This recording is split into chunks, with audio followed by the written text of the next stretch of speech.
Evening, kakauwi ko lang galing sa trabaho. So dito guys sa Pilipinas pala alas 6 pa lang pero madilim na. Kita mo naman, di ba?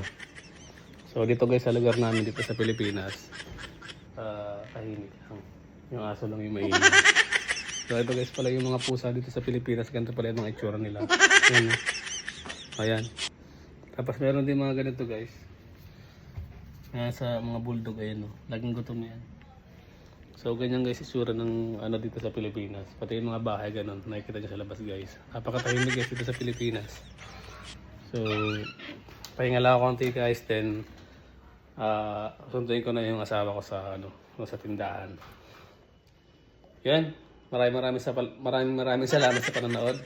And guys, kung hindi pa kayo nakapollow sa akin, i-follow nyo na ako. At kung i-comment nyo din dyan kung saan lupalop nakaabot ang video na to.